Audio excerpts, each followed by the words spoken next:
of the show I thought were memorable, but one thing that I think was maybe shocking or unpredictable was that a title change tonight as Queen Zelina and Carmella win the tag team champions from Rhea Ripley and Nikki ASH. They have been making Nikki ASH look pretty bad in recent weeks, making her feel bad about herself, throwing pity party.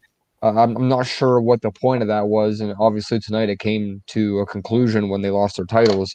I thought maybe they would do something where Rhea and Nikki could maybe one would turn on the other, but at the same time, I think they're both good as faces. So, I mean, what do you think about all of that?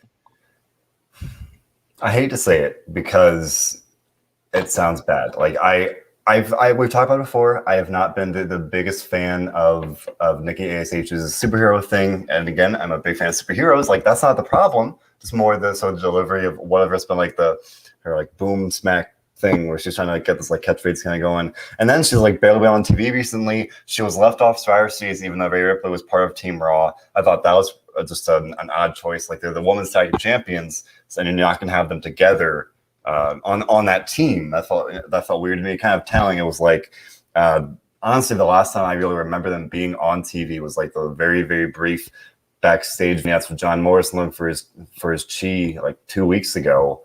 Ripley I think was on TV, but Nikki wasn't. If I remember.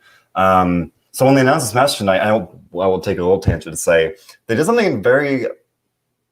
The bar is so low that this should not be a big deal. They ran through the match card, I think like maybe 10 minutes in the show or so to kind of be like, hey, this is what's coming up. And I like that first off. It's like, okay, this is what we're going to get. Help makes my job easier. We're like, okay, this is what we got to kind of keep an eye on tonight for news, whatever. So, but as a fan, even beyond that, I like seeing like, okay, this is what's coming up, got what I'm looking forward to. And then they did that again. It was right before the turn of the second hour. So right before hour 2 started. A very easy, organic way to kind of stave off anybody that might tune out automatically after the first hour. It's like, oh, they're going to have, I mean, they advertised Rollins versus Balor. It's a big match. So it's like, oh, cool, I'm going to stay tuned. And obviously that didn't go the way they may have wanted to, but nonetheless, I think that's a very, very good idea. And oh, we're going to kind of show you what's coming up rather than the usual kind of blind guess about what's going to happen next here. So I like that, a very small thing. But for the women's tag team champions, Nestor agreeing that it was very odd that the women's tag team champions were not on Team Raw last night, so that was questionable. So then when they announced, as I was talking about them running through the match, when they announced this title match tonight, I hated to say it, but I was like 100% they're losing. Vega hasn't booked very well since she won. I'm surprised you say that because I did not expect it.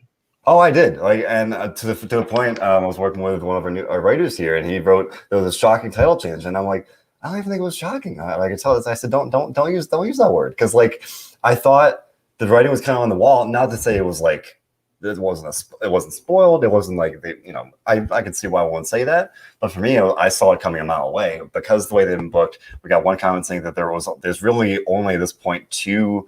That's Steven saying there's only 2 women's tag teams in the whole division as an aftermath of releases and the draft and everything. Well, I get the logic behind that. Although after what I've seen tonight, I'm inclined to believe Natalia and Tamina are still together, and I would even go as far as to add Dewdrop into that equation at this point. Also correct. So I would consider them to potentially be a team, and then what we've seen on SmackDown with Shayna Baszler and the whole Naomi thing, there's some kind of parody going on there. But of course, I do agree that this I thought it was not shocking. Like I agree with you on that, but I still think it was unexpected because I really didn't expect it. But maybe it was part of me thinks that this was like I don't want to say a payback, but like an IOU to Zelina Vega after what they did on 9/11, where they canceled her match on the anniversary of her father, and then they're back in New York City tonight, and then she wins a title there. Okay, I could see that. I think that's fair. And just ironically, like a couple of days after the news comes out that she said that he personally called her to apologize. It just, to me, it's like it comes together. I think that's a good point, and maybe that very much was part of the thinking. Sometimes they like to do those hometown hero quote unquote moments, so I can see that. Maybe that kind of like tipped their decision to do it tonight because again, it felt like they didn't really have any real direction for Rhea and Nikki, and that's a shame. We talked about it before. These are two former Raw Women's champions. For Nikki, what, 3 months ago she was the reigning Raw Women's champion, or maybe a little over 3 months at this point, but not too long ago.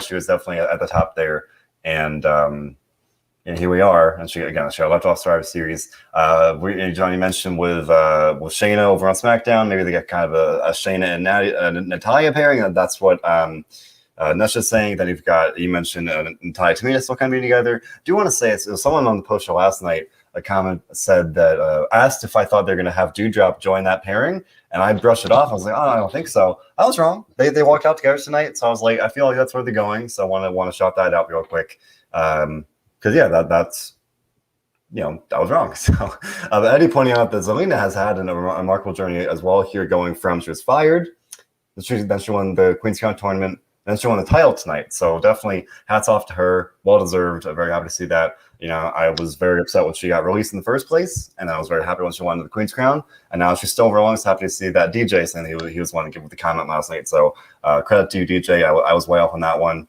I just didn't see it. It feels like we've got a little stable going there. So yeah, I think this is good for Vega and Carmella. It will be better if we can kind of build up some tag teams here. How to do that at this point, don't really know. At this point, Carmella and Vega were thrown together, so I imagine that will be more of what we're going to be getting, at least in the short term. But yeah, at least for one night, good for Vega, good for Carmella. Carmella's been there for several years, so definitely rewarding her for her years of service, I guess. But yeah, I guess it was time, and I hope to see better for Rhea Ripley and Nick ASH moving on from here, because I was disappointed by their reign overall, and I hope that they can kind of bounce back from it sooner and later. So this was not the only title change we have tonight. We're getting several comments about the fan who attacked Seth Rollins. I want to get there in a minute. But we're talking about title changes. We also got a Dana Brooke, as the DJ pointing out. Dana Brooke was the real shocker. Dana Brooke won her first title in her WWE career when she won the 24/7 title tonight. She pinned Cedric Alexander after he pinned Reggie in a normal match there to win the title. So I did some quick research for it. So Dana Brooke has been with the company since 2013. She got called up in 2016, and we've seen even in the past year or two, she's challenged for the women's tag titles, never won it. I'm sure that she's probably challenged for the singles titles at various points, but never won it. So here, wins the 24/7 title. Good for her. I can't knock it. To have someone that's been there for close to a decade now, to have her kind of get recognized like that, it's good. It's good. DJ's wondering how long we think she's being the champion. I mean, other than Reggie, these are often very transitional. I was honestly a little surprised she left the show with the title tonight. I thought she might lose it in a backstage segment. So maybe it's next week, the week after that. Maybe I'm wrong. Maybe it's way off. I listened to an interview with Reggie today where he was saying he wanted to make like an animated series about the 24/7 title, and then he went out and lost it. So maybe that's not in the works after all. But John, what do you think about Dana Brooke winning the title tonight and just kind of the? Oh, I have no idea. This was kind of, I don't want to say dumb, but like she acted like it was this huge opportunity, huge deal that she's going to be able to prove herself. First of all, the promo was terrible afterwards. She messed up like the first sentence. I forget what she said, but it made no sense. And then she's talking about like I proved myself, and I was like, you didn't prove yourself. You waited until somebody was caught off guard, and then you capitalized on it. And then everybody was like, oh, we don't know the rules of intergender wrestling, so we'll just stand there and look at you. And at some point, I don't know. It'll be a week, I think. A week. Next week in Long Island, New York. Just down the road from where they're at now. I'm at least glad that she won with an actual move, not the classic 24/7 roll up. So that was, again, we're talking a very low bar here. So I was just glad for that. Richard Weaver agreeing with you that saying it was dumb.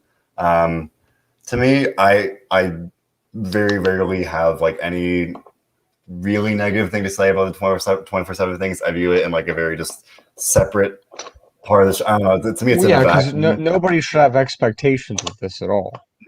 No. But yeah, we had some comments about kind of what the rules might be. If it's like if she holds the title, we have had. I think I did the research. She became the seventh woman to hold the 24/7 title. We've seen Maria Kanellis Bennett, Kelly, Medusa, Candice Michelle, Carmella's won it before as well. And there's always ways to stop him get rolled up. It's not like you gotta like hit him with a pile Knock 'em driver or out. something. Nothing crazy. It's like it's fine. So I thought that was a little weird, especially because they have had 7 women's champions to have all the guys just stand there when the whole gag is like, oh, they're always trying to like roll each other up and whatever. Eddie kind of likewise, Eddie predicting that R-Truth will roll Dana up next week. I'd be happy with that. Give the man his baby back. Nessa's been asking for that for quite a while now. Feels like it's been a while since we've had a good R-Truth title win there. So keep having him accumulate those title reigns. I'm fine with that. Steven saying maybe a comedy segment. Herman's saying maybe Vince should win the title. I don't know about that, but this is fine. We got one comment saying that they should turn it. Oh, it's Richard saying they should turn it into the TV title. Now, Richard, I think a wrestling company would have a TV title that's defended like an actual championship with actual matches. This is WWE. It's all about the content, right? So it's about the skits and the roll-ups, and we have some matches like. This is better than that stuff. You. Nesh just saying Truth needs to get his baby back. Yeah. So if that's where this is going next week, it's fine. Good for him. DJ saying maybe next week we'll see the Egg become the champion. Goodness gracious. Oh my gosh. I hope we're done with this Egg thing. We'll circle back to how the Egg thing played out at the end of the night, but there's obviously a lot more to get into. Don't want to avoid the elephant in the room too much more. We got several comments about the fact that a fan attacked Seth Rollins tonight in what was one of the more off-putting parts of the show when Rollins. So I mentioned before, Rollins was supposed to have a match with Finn Balor. So I was like, I literally tweeted, "Cool, this will be a good match." And then Rollins attacked Balor, hit him with steel steps in the face, and then stomped him twice, very clearly kind of writing him off TV. But then that kind of quickly got lost in the shuffle because Rollins was walking up the ramp, and this fan attacked him. And from the back, I thought it was Biggie. It was a fairly big guy. But it felt very weird they wouldn't like say that. So I was like, what's going on? Like, because they showed it on TV and Jimmy Smith said, "Who's that?" Right. And then immediately after that, you knew something was off because they didn't mention it again. Yeah. So, that was kind of just briefly derailed the show. This guy was actually like, he was going off on Rollins. He bloodied Rollins' lip. Thankfully, security officials got there pretty quickly, separated him. WWE issued a statement saying that he's in the custody of the New York Police Department, and they will be prosecuting to the fullest extent of the law. So this was not good. DJ's asking if I think it's scripted. No, this very clearly seems legit. We've seen this before, unfortunately. I think, unfortunately, with Rollins, this has happened to him specifically, I think 3 or 4 times now, which is pretty weird. My thoughts on it, I'll never forget what I have gone to a couple football games, and they have this like fan code of conduct, and the one thing they tell you, John, the one thing they emphasize, and it's always like at the end of a long spiel about conduct, whatever, and they say, and most importantly, don't be a dick. That's all there is to it. If you're gonna go to these shows, I've got to imagine. Let's assume this guy had a good seat that he'd hop the barricade. He hops the barricade. I forget who it was, but I might have been. Oh, it was Paul Heyman last night. Like he said, we're in Brooklyn. What do you expect?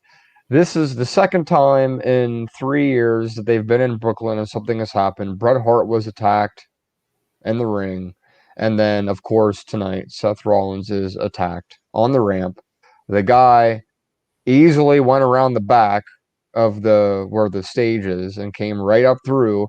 And the camera guys just, and you could, if any of you watch the video, the many videos that are online, when the guy was like running towards him, Rollins like kind of pointed at him, like he pointed, like he kept looking at the camera, but he pointed, and then this dude just like took him out, and then the ref just hopped on and like choked the guy out. Then the other ref, who's kind of like still trying to like keep reality and like check on Balor, But then he leaves the ring and comes down. I'm surprised like Balor didn't like, just get out and help. But of course, then Yeah, it really kind of ruins the show. But then of course he's hauled out, and then there was this whole story where Rollins' designer was there, and he tried to get involved and go after this guy, and then they're hauling him up the steps, and there's other fans just like getting in his face, yelling at him, cursing him out, giving him every word in the book, and it's like, I just hope it comes out like why, like there, because you don't do that for no reason. You do it because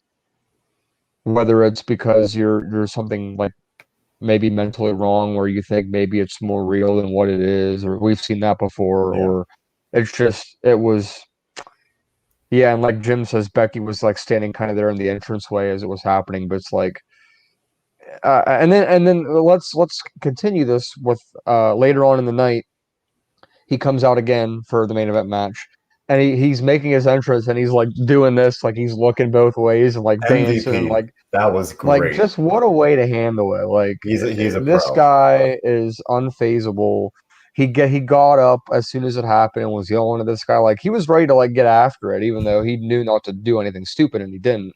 But yeah, he comes out later on, and then of course we get the main event championship match, WWE Championship match, Austin Theory, which we might as well talk about Theory finding the egg. Or having the egg, I guess, not finding it. So as we mentioned before, as you would probably expect, coming out of the show last night, we had several of these egg segments here, of the mystery of the investigation. The show started with a video package about the egg, and then it was Vince McMahon and the WWE officials, Adam Pearce, Sonya Deville, backstage. And I do want to say one thing. There was last night people were kind of saying, "Oh, this is in bad taste." They had several of the wrestlers applaud Vince when he showed up, and this is in the wake of many, many, many releases. So then next night we have Vince there and basically saying, "Okay, if you don't find who took the egg, you're not gonna have your jobs anymore." And I was like, "That's not good."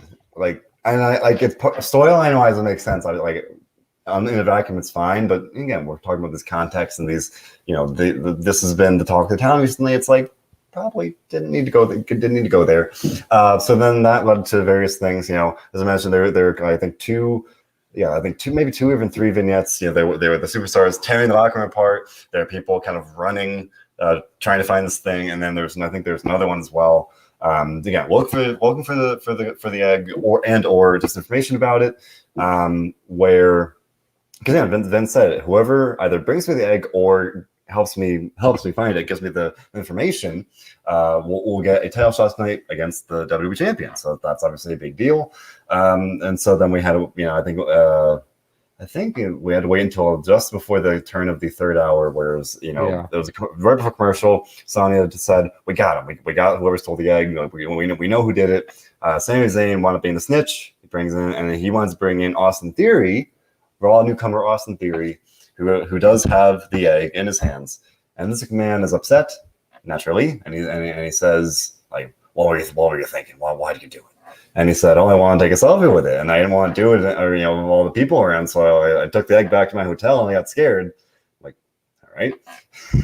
And then she shows Vince the selfie, and Vince is like, "Oh, all right, that took guts. That was pretty brave of you. So you know what, you get the title shot." And I was like, okay, that's not what I thought we were going to be doing. Not just saying, but Theory was rewarded for stealing the egg. WTF, only WWE. So yes, this did set up the main event. And before the main event, then Vince kind of turned on Sami, saying, "Oh, like you're a snitch. Like, screw you. Like, get out of here." It further supports his theory that there's a conspiracy against him. It does. So at least and Stooges and they screwed Sami over, and they did. Like, this man is actually, like, he has a legit claim to conspiracy. Like, everything's going against him here, and something like this is like clearly ridiculous. It was like, he was trying to help him find the egg, and didn't go his way. And I made this joke myself, and I just thought it was pretty funny, saying it was me, Austin. Austin Theory, not Stone Cold Steve Austin. And obviously, the classic Vince McMahon reveal that he was the one behind. I think that was the Ministry of Darkness reveal when he took the hood off. I thought that was funny as well. Just like it was me all along, Austin, and then it was Austin. Yeah, man. I don't know. I don't. This ain't it. Glad again. I hope it's over. That this, at least specifically, this kind of thing isn't over. Again, if they're being paid so well for it, whatever the next movie they can do for it is, or whatever it might be, I imagine they take the opportunity they can get it. But it did set up a main event match here. Again, it's unfortunately necessarily the Sammy got screwed over. I feel bad for him. I would agree. Sammy got a match as well, so we'll talk about that in a bit. But Austin Theory had the main event match. He was the one that got the prize when he challenged Big E for the WWE title. And yes, that is a big spot for him. Eddie's saying that he'll likely had a big push. I mean, as soon as Austin arrived on Raw, it felt like they definitely have high hopes for him. He's been winning matches. He's been pretty much featured every week in some capacity, as far as I can tell. He worked with the Mysterios right away and Jeff Hardy. So, that kind of goes to show you. So, no, I thought this was good for him. Egg or no egg. I thought, Nesha and I were tweeting out a little bit. Nesha said, I didn't expect to be Austin. And I was like, no, I didn't expect it either. Pro, it puts him in a good spot. Con, it puts him in a really silly spot. That's not a good look. Like, he's going to be remembered as the egg guy. Unless they really kind of, strap a rocket to him and have him kind of take off from here. But like for now, he's going to be the egg guy, and that's going to be a little tough to overcome. Thought this was a good match.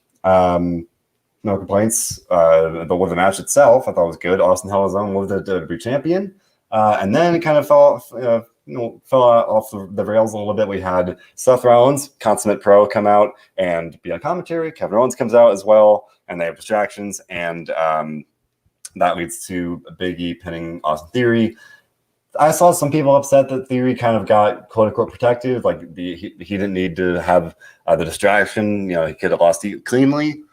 I didn't really care. It's like I understood that they're kind of trying to help him get established here. It's like Big E won. Like I didn't have a problem with it. I don't know what you think, John, but overall here, Austin Theory main event, the man who stole the egg and gets rewarded for it, and main events Raw with his first WWE title match and what could be his first of many. Yeah, it was all right. I thought the match was decent for what we saw. The ending was a little, with Rollins and Owens kind of getting involved, and still for what I think is setting up some kind of like a triple threat for day one between Big E, Rollins, Owens, even though Rollins is kind of guaranteed that one-on-one match, so maybe we get the one-on-one match and then a triple threat. I'm not sure how long I don't know if Owens is signed through the Royal Rumble or if it's right before that or what, but regardless, I thought it was a decent match. Yeah, I liked it. It was fresh. More often than not, if you give me something fresh like this, like this, we haven't seen this before. It was a world title match in the main event. That it was actually an actual match. Can't really complain about that. Steven agreeing about the idea for the triple threat match. Feels like that's where they're going. They do have a little bit of time here until day one. And as you said, it does feel like Brown's he wouldn't earn a shot at a singles title match. So I feel like that would make a little more sense. But Eddie's saying maybe we'll do the triple threat at the pay-per-view. Maybe do Rollins, Big E one-on-one on Raw at some point. I still think Raw and or SmackDown should do special like Christmas or holiday episodes of Raw and SmackDown. Something to kind of like as a unofficial, not pay-per-view, but a special show sometime in December would be kind of cool. Obviously, we have War Games for NXT, but for the main roster, I think that'd be good. So yeah, I think triple threat would be good. I was talking about it last night. Owens walking out on Survivor Series, like intentionally getting counted out right away, struck me as like it just felt like a very like, this guy's on his way out kind of thing. But then the next night he's back in this, the WWE titles picture.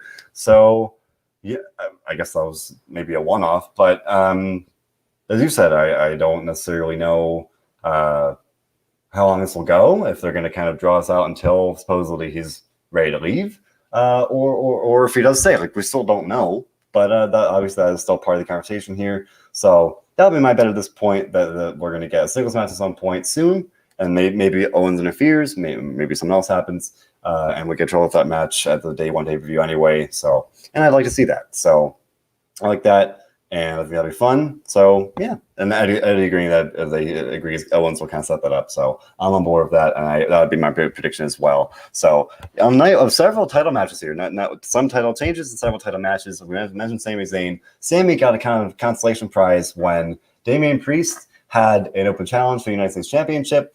I thought this was interesting, John, because last night at Survivor Series, which is in the same building as the show tonight, had Damian Priest pretty clearly turn heel when he attacked Shinsuke Nakamura and Rick Boogs with the guitar.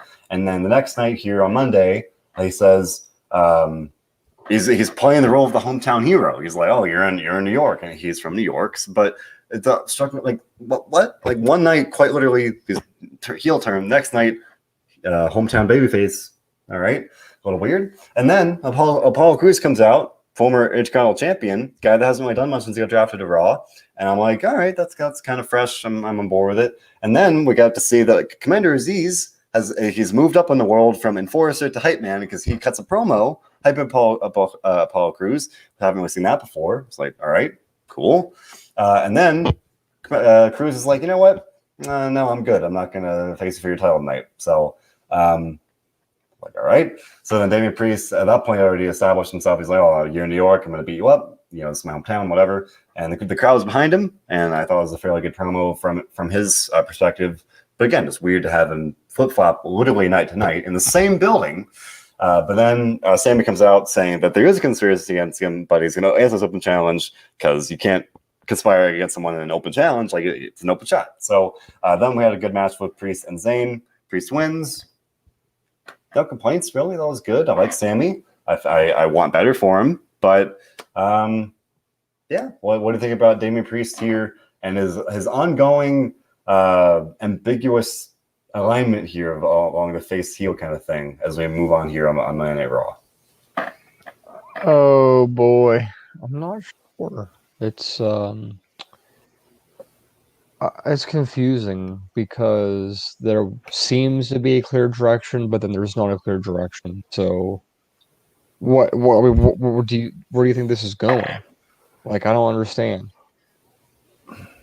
It's literally them living up to the gimmick of like Angel Devil half and half because Damian Priest has been acting like half and half.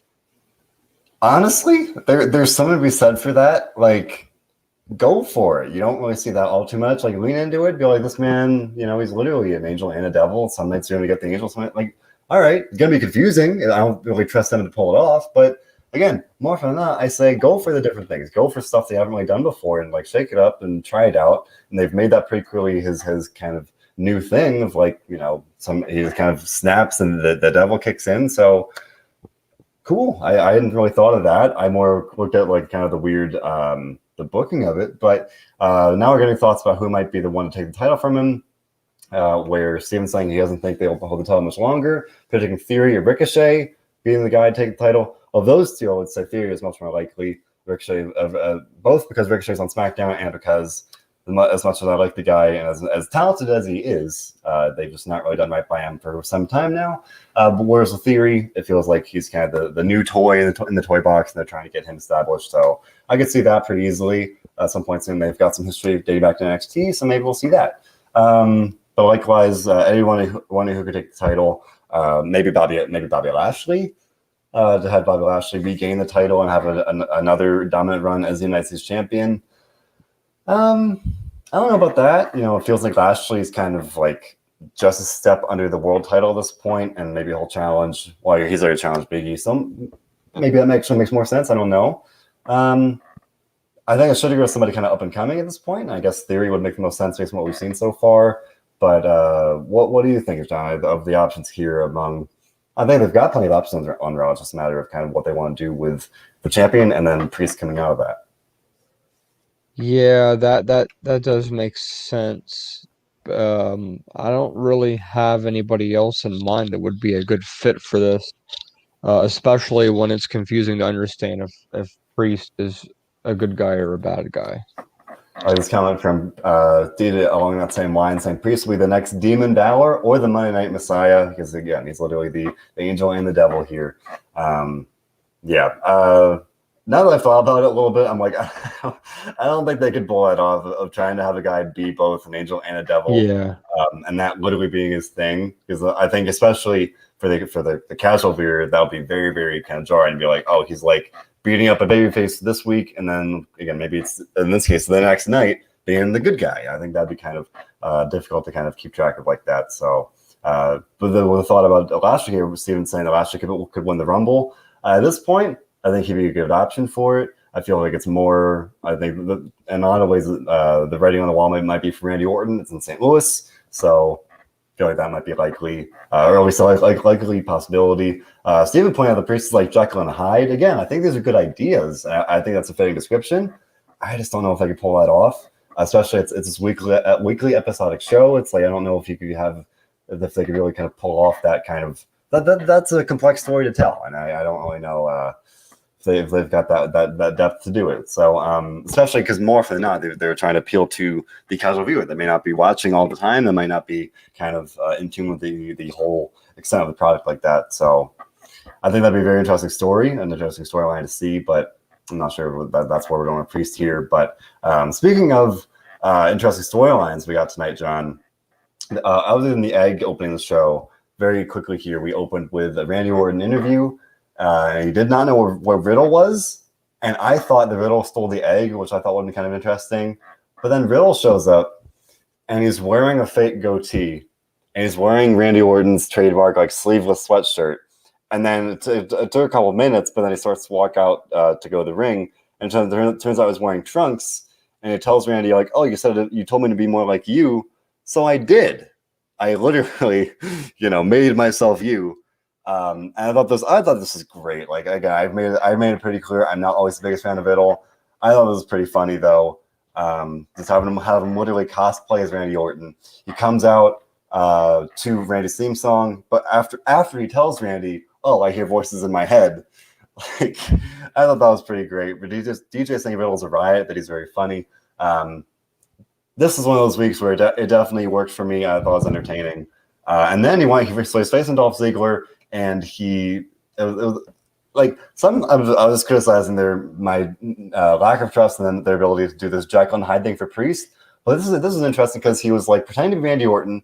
He's trying to like be like Orton in the ring, and then he hits his power slam, and then he winning with an RKO. But he also used his own usual offense, like the kip up and his usual moves. So the hybrid of the two helped him win. So John, the storyline was that Riddle took himself and learned from Randy and won. This was an actual logical story that made sense from beginning to end.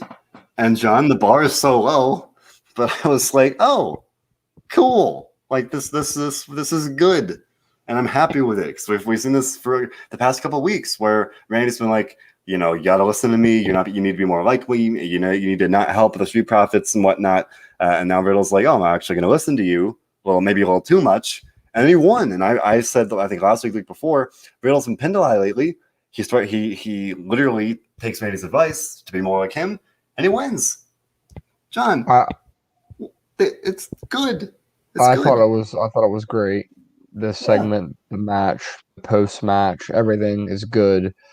I just try to keep thinking long term and exactly like, first of all, which team is even close to challenging viably for these? And secondly, when is this all going to come crashing down? Well, along that line, the second one at least, Eddie's saying Randy will get pissed off and RK Riddle in the next 3 months. I saw some people thinking that when Riddle won tonight, that Randy would just drop him an RKO.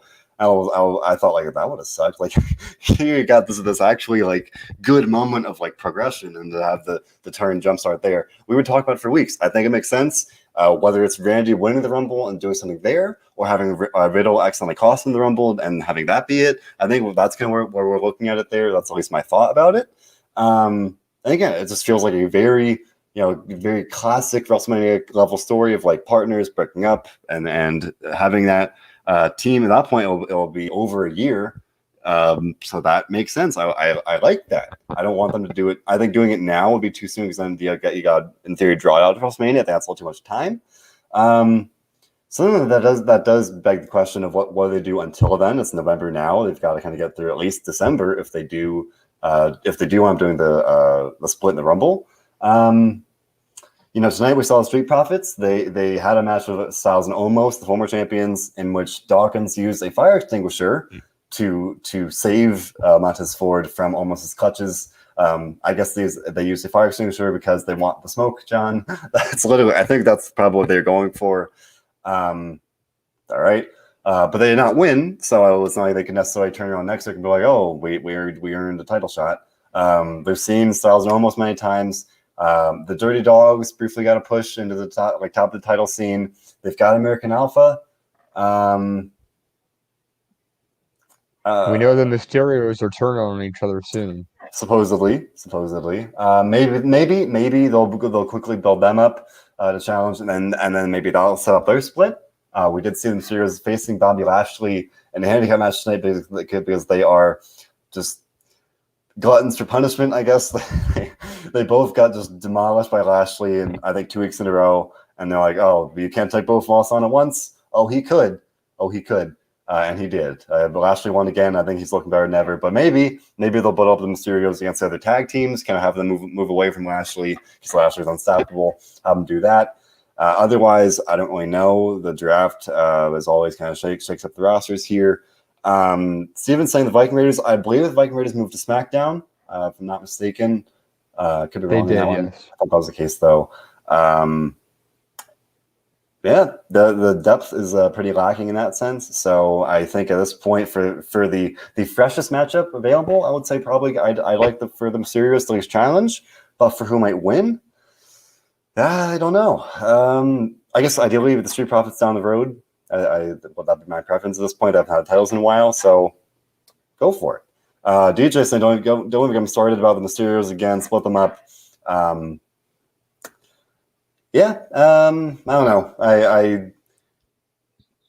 I don't know if it's time for that. I'm not quite sure about that. I think that'll be a great story when it does happen. But it's weird because both of them have said like they don't want to split up. They want to feud, and maybe that's just them being more in the storyline. But I don't know. It's hard. Their father and son, they're gonna have a hard time really kind of doing that convincingly. Where it's like, I don't know. I think that's the downside of family feuds like that. It's a little hard to be like, oh, they actually hate each other, but they actually love each other. It's a weird gray area. But again, we're talking about some they've got good teams on SmackDown, but with the brand split, that kind of limits your possibilities. With a DJ saying Los Lotharios should take the title shot.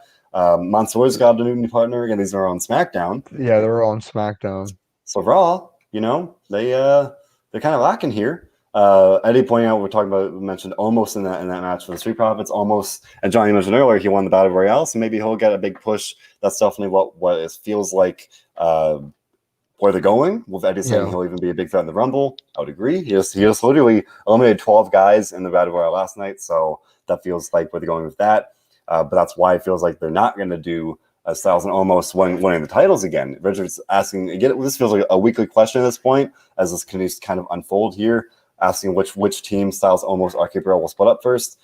I would say Styles and Omos at this point. Omos is quickly kind of breaking out on his own. Admittedly, Rollins tag team, and I think at some point push will come to shove, and he'll be like, "I don't need you, AJ, and I'm going to go off to my own thing." Maybe a little feud. That makes sense. But there you go.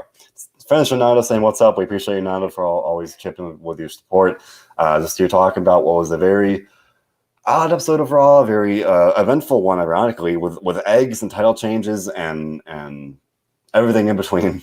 But DJ Paul, we're talking about the brand split here, saying they could have the branded brand invitational or the wild card rule, whatever you want to call it. They could, but that's more of like a one-off. It's like they could have a one team come over for a match on Raw, but that's not a. That's not a real way to get those off. Yeah, it's not a long-term solution. So they could do that to extend this. Maybe just once they get desperate and they run out of teams, they could do something like that. No, definitely one thing there that will be interesting to see in the weeks going forward. Of they don't have a lot of tag teams otherwise. Eddie's saying, I think we talked about this a bit last night as well, pitching for AJ and Edge WrestleMania. Assuming they do the split, I think that'd be great. We'll love to see it. Otherwise here, John, not too much to talk about, except for Becky Lynch had 2 promos. One about her win over Charlotte Flair, obviously the very heated grudge match there, saying that she beat Charlotte and that no one else can beat her. I thought this is great. I think everything with Charlotte really helped me kind of come around on the heel Becky stuff. I'm really kind of more digging the character now. I think she's more kind of feeling it a little bit. And she said no one could beat her, and she's unstoppable. No one's taking the title, and there you go. And then later in the show, she had a backstage exchange with Liv Morgan, and Liv Morgan, who won was the Fatal Five Way to win a title shot. They were going back and forth, and Becky just went off on Liv, saying, like, you came up short Survivor Series, you came short Money in the Bank, and you let your mom down, you let your dad down. I think she said it like, you let your grandma down. And she was like going off on it to the point Liv started crying, and at least, that's in the story, but it was like, oof, she was just going off.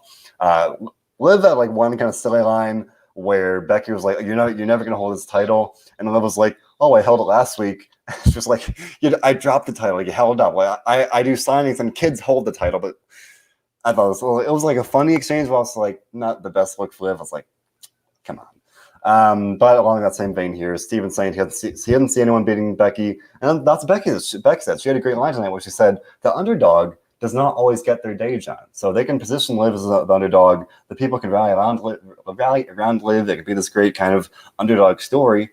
But then the underdog does not always win, John. The good guy Jeff Hardy's been the last 3 months.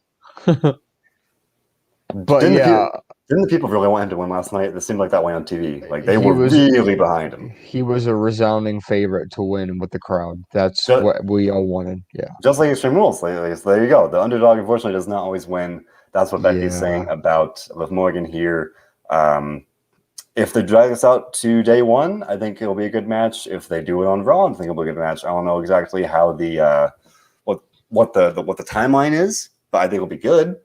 She had a good line when talking to the crowd, how she mentioned that these 10 women were trying to put on a good match last night, and instead the crowd chose to do the wave and sing songs and take over their own chants. And I was just laughing at myself because it's so true. Nobody cared about that match. Nobody was watching that match. The only time anybody cared was when Bianca and Sasha were in the ring together. And I thought her saying that speaks volumes. And I think that maybe she finally got through as that heel tonight that she's been trying to get. Yeah. Which is weird because I just felt like she kind of she came out tonight, especially having beat Charlotte, people cheered for her. It felt like they were more kind of rallying around her, and she kind of like put the switch and was like, oh no, I'm going to go off and like tear apart the roster and like very full heel. So I agree, and I've talked about it before. I wasn't really feeling it. I am now. I'm on board. I thought her match last night was great. I thought these 2 promos were good. Again, the one where she just like tore into Liv, but that was good as well. DJ saying that he liked the Riot Squad reference. Becky mentioned, I think that she's like, I think she said like, you let your mom down, your dad down. I think she said your grandma and your friends who aren't even here anymore. Indirectly referring to the Riot Squad. But again, part of the thing here is that it doesn't feel like anybody is going to beat Becky Lynch. That's what Steve Chambers is saying. Eddie's saying he doesn't think Liv will win. Maybe she'll win the Rumble and then go on to go inside over at WrestleMania. I think that'd be cool. So I would like to see it, but we'll have to wait and see what the future holds for Liv, for Becky, and for everybody. Otherwise, don't want to not mention it. Bianca Belair defeated, I mentioned a little bit. Bianca Belair defeated Tamina for the 2nd week in a row. Then she gets beat up by Doudrop, and they walk off with they walk off together. So it feels like they're getting a stable there. So there you go.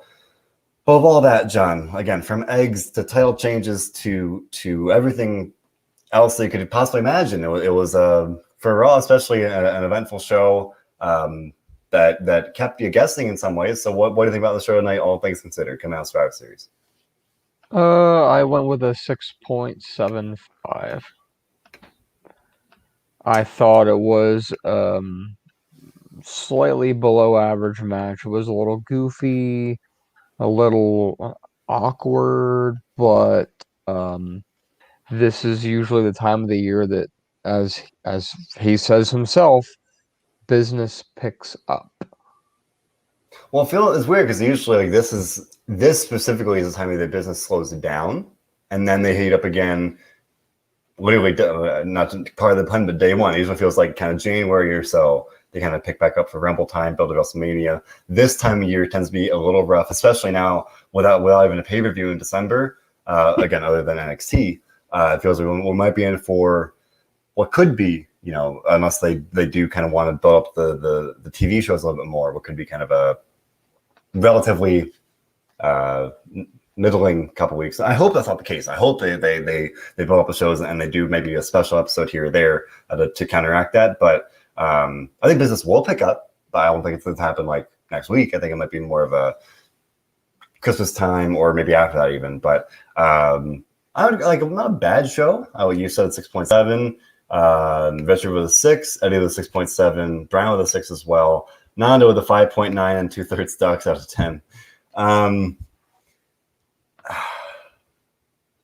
I'd probably line up with the year like maybe 6.7 is too high. I'll probably go for like a 6.6. The egg stuff will too goofy for me. Glad to see Austin Theory getting that chance. When title changes, and unless I'm like totally down on them, I'm a sucker for them just to shake it up a little bit. Not too much to complain about. Again, the egg stuff a little wacky. DJ going as high as an 8, saying that we finally let up the fact that shows the week after pay-per-view are actually good. Yeah, it wasn't. I mean, again, it's all relative, right? On the Raw curve, it was not a bad show. Didn't really think it was all that bad. I didn't think Stars was all that bad. I'm actually feeling not too shabby about all things to WWE right now, at least on a storyline TV perspective. But not a bad show. Didn't again, especially for all when I'm usually feeling very drained, come out of it. Can't complain too much. And again, yeah, the egg was silly, but it was different. So maybe there's something to be said for that.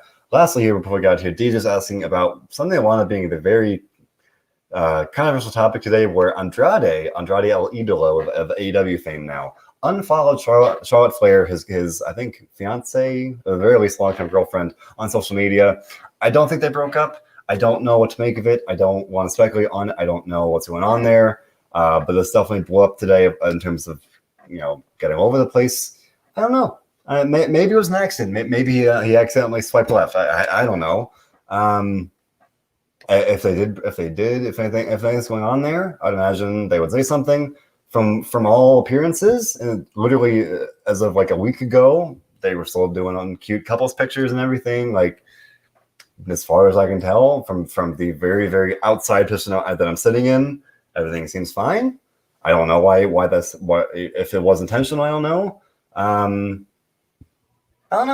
don't know.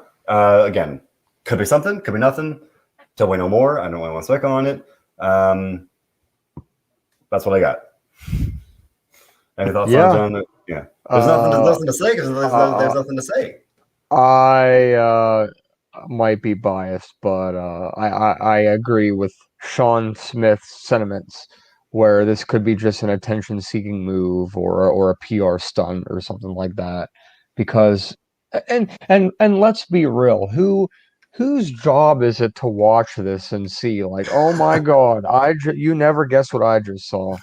I was looking last night, and then I looked again this morning, and you'll never guess it. Andrade's no longer following Charlotte. Like, come on, who really monitors this stuff? I don't know. I mean, I was again. We're in the media business, but it's wrestling. It's all wacky. I happened to click on on a pop culture article the other day, and it was the fact that pictures like confirm the fact that Pete Davidson and Kim Kardashian are dating now. Yeah. And I read the article for kicks and giggles.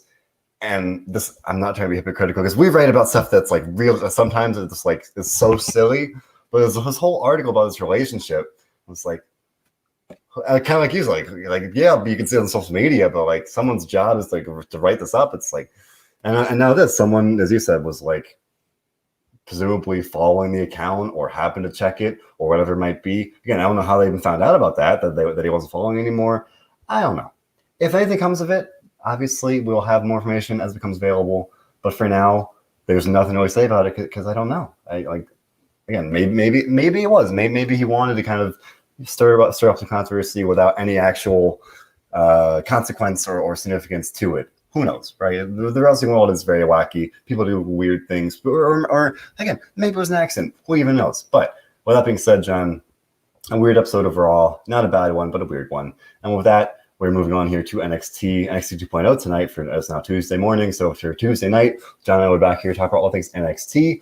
Otherwise, Robert and I are here on Friday, talk about Friday at SmackDown. 2 Dynamite Tuesdays on the Rampage, cover all things AEW. We have a great stream of interviews constantly come at you guys, whether it's Bill Pritchard recently interviewing, trying to remember. He interviewed Mercedes Martinez. He's interviewed recently Booker T.